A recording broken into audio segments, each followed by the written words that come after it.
Howdy. So, one of my favorite books um, is called The Education of Little Tree. And it's about this young Native American boy who goes to live um, with his grandparents in the mountains. And the system is always trying to get the boy to enroll in school. The government's always trying to get the boy to enroll in school, and they're pressuring his grandparents to enroll him in school because they want him to have an education. But you see throughout the book that in living with his grandparents in the mountains and learning the way of the mountains, learning their way of life, that education is more important in terms of what the world really needs. And it's kind of seen through the eyes of this young boy, and it's told from his perspective. And he talks in little kid language, and it's written in kind of a 1930s dialect. But there's a lot of deep insights through the eyes of this child. And there's one passage that I memorized a number of different passages from this book because they spoke so much to me.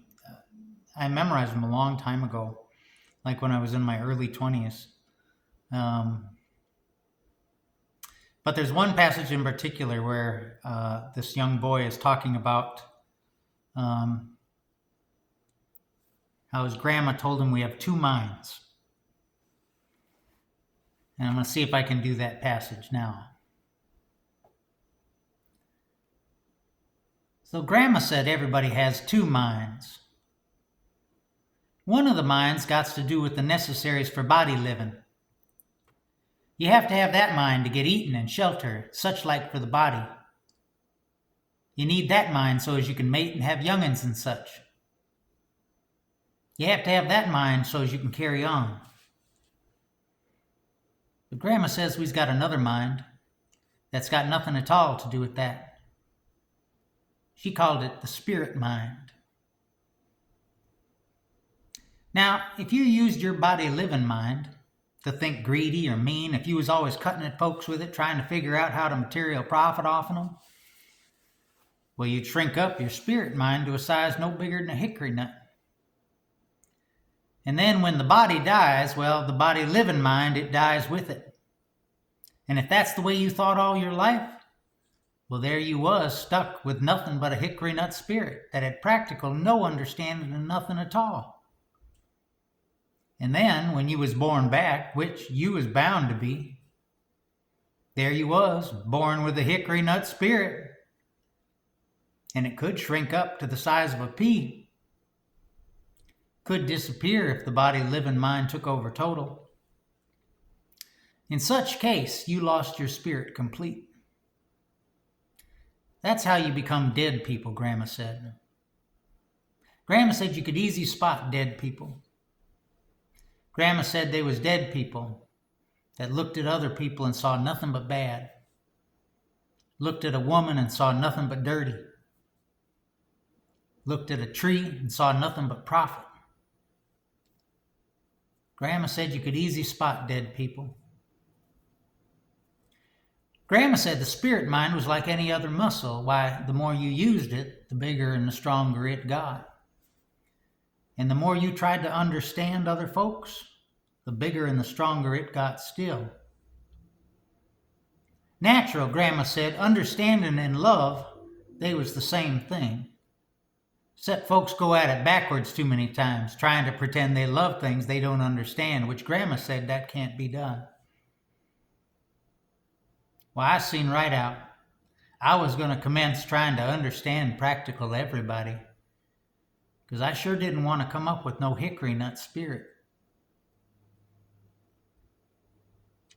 Isn't that a beautiful passage? Understanding and love, they's the same thing, except folks go at it backwards too many times, trying to pretend they love what they don't understand, which Grandma said that can't be done.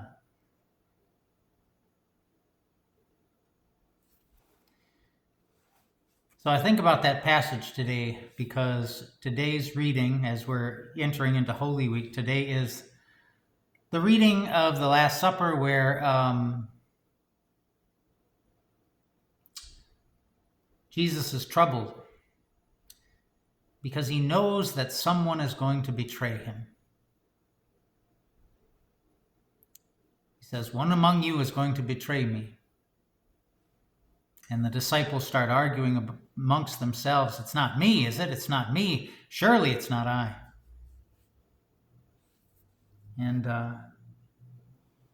And Peter says, "Well, wherever you go, I go. I'm willing to die for you if I have to." And Jesus says, "I tell you the truth, before the cock crows, you will have denied you even know me 3 times. Sometimes I think we turn Jesus into a fortune teller. He can see the future. That's how he can predict that Jesus is going to deny him. It's how he can predict Judas is going to betray him. And we really do an injustice to Jesus when we do that. Jesus is a prophet, not a fortune teller. A prophet doesn't interpret the future. A prophet doesn't predict the future per se. What they do is they interpret what God is doing now based on their understanding of what God has done before. And I guess you can predict things that way, The sun has risen every day before now. I have every reason to believe it will rise tomorrow. So a prophet interprets the present, interprets what God is doing now in light of what God has done before.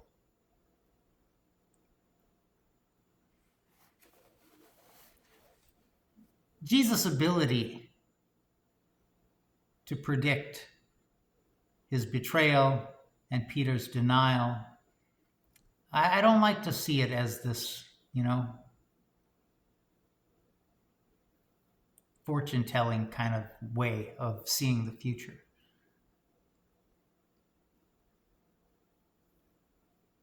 Jesus had a deep love for his disciples. And in order to have a deep love, Grandma said, you have to have a deep understanding. In fact, the understanding comes first. The more you understand, the more you love, and the more you can predict.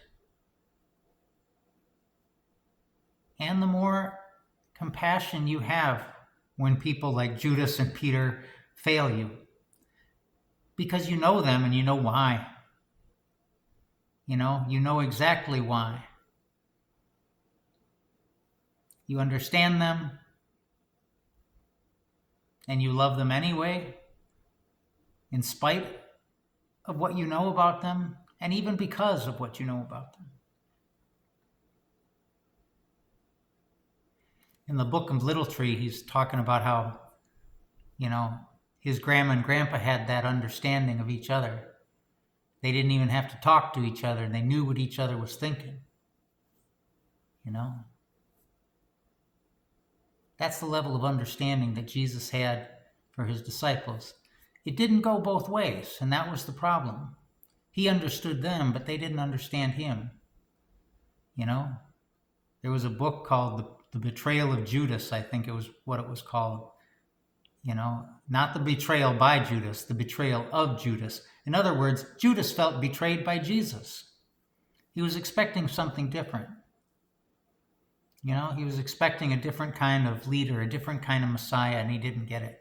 And he was betrayed because he didn't understand. Peter didn't understand who Jesus was. None of the disciples did. And so when I think about the world, you know, I don't think there's so much evil in the world, you know, but there is a lot of misunderstanding. And where there's misunderstanding, there's a shortcoming of love. See you tomorrow.